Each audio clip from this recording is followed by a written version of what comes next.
জয় শ্রীকৃষ্ণ। রাধে রাধে। আপনাদের সকলকে স্বাগত জানাই ধর্মতত্ত্বের আরও একটি নতুন ভিডিওতে। সবাইকে জানাই ইংরেজি নতুন বছরের অনেক শুভেচ্ছা। আশা করি আপনারা সকলেই ভালো আছেন ও সুস্থ আছেন। বন্ধুরা, হিন্দু ধর্মে পূর্ণিমা তিথির বিশেষ গুরুত্ব রয়েছে, বিশেষ করে পৌষ পূর্ণিমার।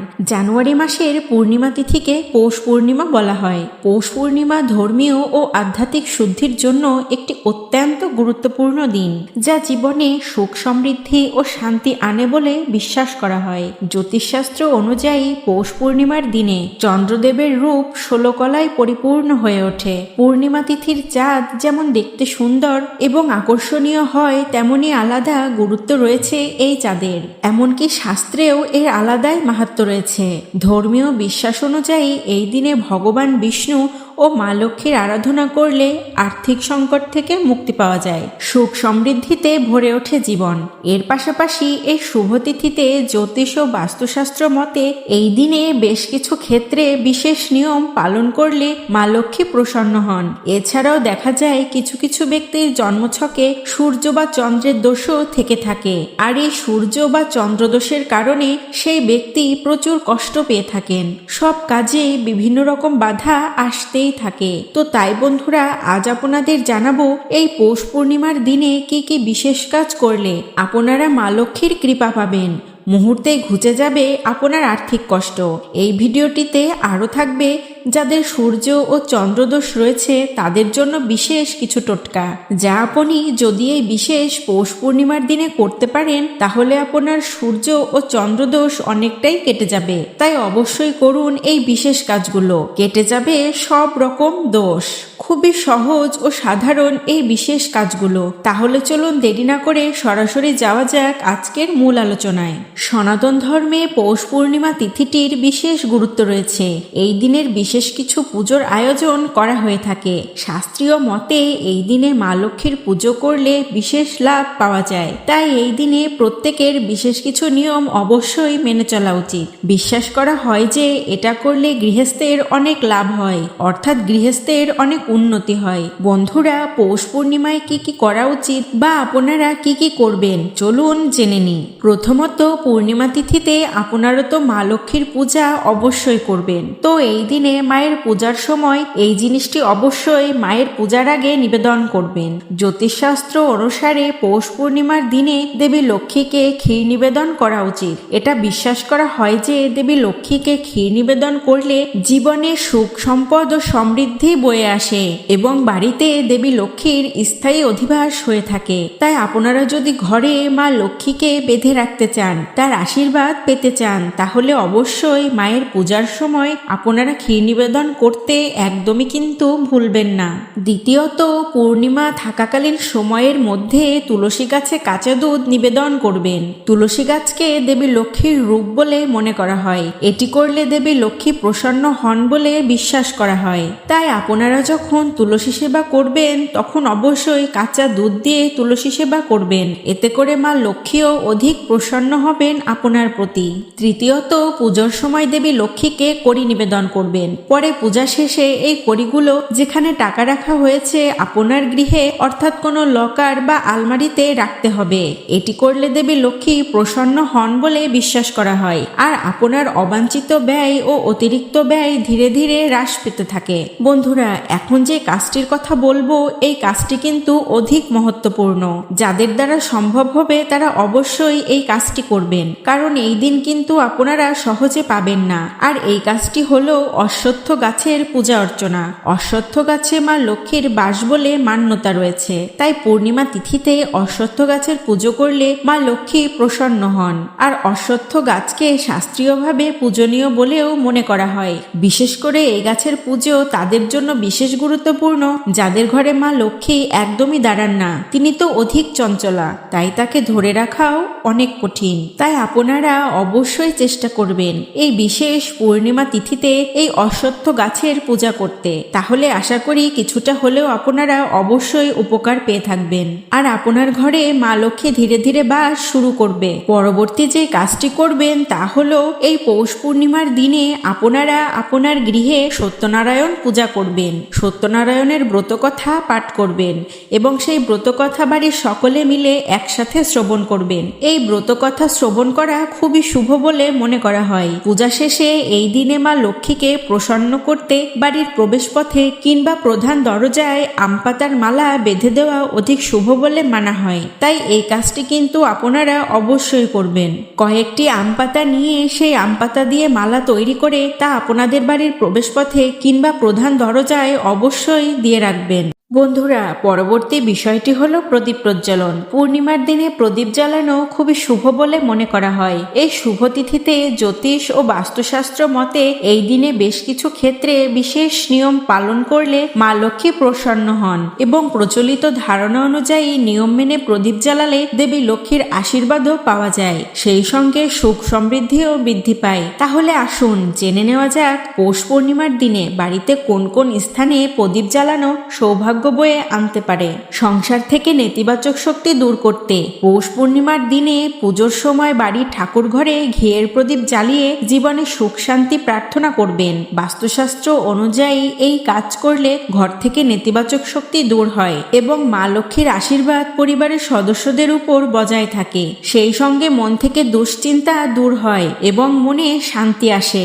আর্থিকভাবে সচ্ছলতা পেতে হলে সনাতন ধর্মে তুলসী গাছের আলাদাই গুরুত্ব রয়েছে। তুলসীকে অত্যন্ত শুভ বলে মনে করা হয়, কারণ পুরাণ অনুযায়ী এই গাছে দেবী লক্ষ্মী বাস করে থাকেন। তাই পৌষ পূর্ণিমার দিনে তুলসী গাছে প্রদীপ জ্বালান এবং মা তুলসীকে ফল ও মিষ্টি নিবেদন করুন। এতে অর্থকষ্ট দূর হবে এবং কখনোই অর্থের অভাব দেখা দেবে না। শুধু তাই নয়, বরং দীর্ঘদিনের আটকে থাকা কাজও এই উপায়ে দ্রুত সম্পন্ন করা সম্ভব। তাই আপনারা অবশ্যই চেষ্টা করবেন এই পৌষ পূর্ণিমা তিথি চলাকালীন সময়ের মধ্যে তুলসী দেবীর পূজা অর্চনা করতে, তার সামনে প্রদীপ প্রজ্বলন করে ফল মিষ্টি নিবেদন করতে। বন্ধুরা, আপনারা যদি বিভিন্ন রকম সমস্যায় জর্জরিত থাকেন তাহলে এই পৌষ পূর্ণিমার দিনে বাড়ির প্রধান ফটক বা দরজার সামনে দেশি ঘিয়ের প্রদীপ জ্বালান। এতে নেতিবাচক শক্তি ঘরে প্রবেশ করতে পারবে না এবং সব ধরনের সমস্যা শীঘ্রই শেষ হবে। ঘরের পরিবেশ ইতিবাচক হয়ে উঠবে।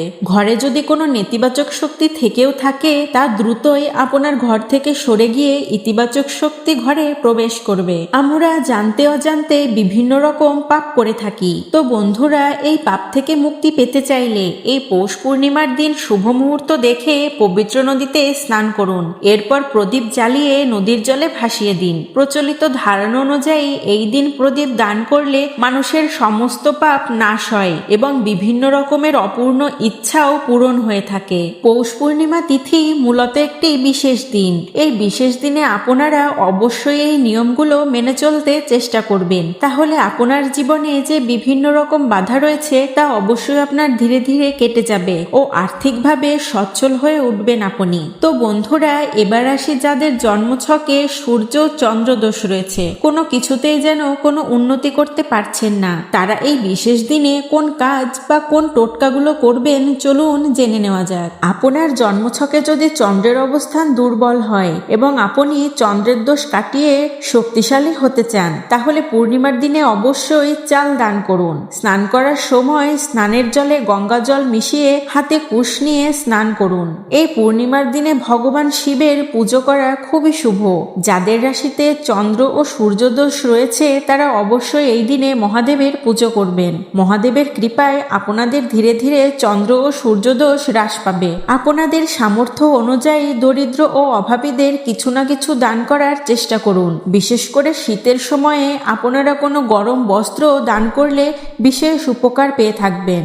এই দিনে চন্দ্র দেবতার প্রভাব বেশি থাকে, তাই এই দিন চন্দ্রদেবের আরাধনা করলে চন্দ্র দোষ থেকে মুক্তি পাওয়া যায়। তবে শুধু চন্দ্রদেব নয়, পৌষ ও মাঘ মাসে সূর্যদেবের পুজোরও বিশেষ মাহাত্ম্য রয়েছে। তাই পূর্ণিমা তিথিতে চন্দ্র ও সূর্যের পুজো করলে জন্মছকে যাদের এই দুই গ্রহের অবস্থান শুভ নয় তাদের ওপর চন্দ্র ও সূর্যের অশুভ প্রভাব কেটে যায়। পৌষ পূর্ণিমার দিনে চন্দ্র ও সূর্যের দোষ কাটাতে কি করবেন চলুন জেনে নেওয়া যাক। পৌষ পূর্ণিমার দিন সকালে সমস্ত কাজ থেকে অবসর নিয়ে স্নান সেরে সূর্যদেবকে জল অর্পণ করুন। এরপর সন্ধেবেলায় চন্দ্রদেবকে অর্ঘ্য নিবেদন করে তার পুজো করুন। প্রচলিত ধারণা অনুযায়ী কোনো ব্যক্তি নিয়ম মেনে এই কাজ করলে সব ধরনের ঝামেলা থেকে মুক্তি পায়। বন্ধুরা, পূর্ণিমার দিনে কিভাবে সূর্যদেবের পুজো করবেন? পৌষ মাসের পূর্ণিমা তিথিতে সকালে স্নানের পাশাপাশি সূর্যকে অর্ঘ্য নিবেদন করলে উপকার পাওয়া যায়। এই দিনে তামার পাত্রে জল নিয়ে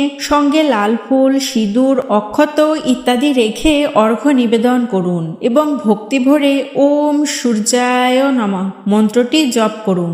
সূর্যদেব আপনার প্রতি অধিক প্রসন্ন হবেন।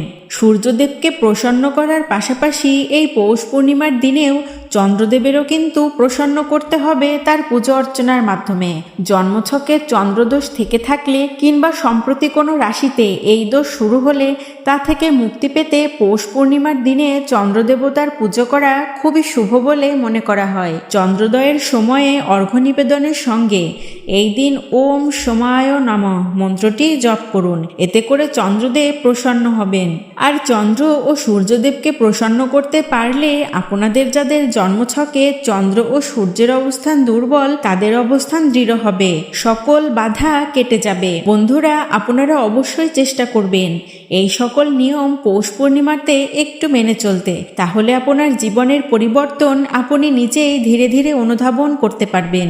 বন্ধুরা, আপনারা চেষ্টা করবেন এই পূর্ণিমা ব্রত পালন ও পুজো অর্চনা করার পাশাপাশি এই পৌষ পূর্ণিমার দিনে এই বিষয়গুলোর বিশেষ যত্ন নেওয়া, এই বিষয়গুলোর বিশেষ খেয়াল নেওয়া ও মেনে চলা কিন্তু খুবই জরুরি। তাহলে আপনি খুব সহজেই আপনার জীবনের সকল বাধা ও বিপত্তি কাটিয়ে উঠতে সক্ষম হবেন। তাই বন্ধুরা, অবশ্যই আপনারা চেষ্টা করবেন এই ছোট্ট ছোট্ট কিছু বিষয়গুলো মেনে চলতে। এতে করে আপনি ও আপনার পরিবার সুখে ও শান্তিতে জীবনযাপন করতে পারবেন। তো বন্ধুরা, এই ছিল আমাদের আজকের ভিডিওটি কেমন লাগলো তা কমেন্ট করে আমাদের অবশ্যই জানাবেন। ভিডিওটি ভালো লাগলে অবশ্যই একটি লাইক ও একটি কমেন্ট করতে ভুলবেন না। ভিডিও সম্পর্কে যে কোনো মতামত আমাদেরকে অবশ্যই জানাবেন কমেন্টের মাধ্যমে, কারণ আপনার একটি লাইক ও একটি কমেন্ট আমাদেরকে নতুন নতুন কাজের অনুপ্রেরণা জাগায়, আমরা উৎসাহিত হই। আর যে সকল বন্ধুরা এখন আমাদের চ্যানেলটিকে সাবস্ক্রাইব করেননি তাদেরকে অনুরোধ করব অবশ্যই আমাদের চ্যানেলটিকে সাবস্ক্রাইব করবেন এবং সাবস্ক্রাইব করে পাশে থাকা নোটিফিকেশন বেল আইকনটি অবশ্যই প্রেস করে রাখবেন। এতে করে আমি যখনই নতুন কোনো ভিডিও পোস্ট করব তা সবার আগে চলে যাবে আপনার কাছে। আর আপনি এরকম ধর্মীয় বিভিন্ন রকম তথ্য খুব সহজেই জানতে পারবেন আমাদের চ্যানেলের মাধ্যমে। সকলে নিয়মিত অবশ্যই ভগবানের নাম কীর্তন করবেন, তার আরাধনা করবেন ও প্রার্থনা করবেন। তো বন্ধুরা, আজ এখানেই শেষ করছি। সবাই ভালো থাকবেন ও সুস্থ থাকবেন। জয় শ্রীকৃষ্ণ।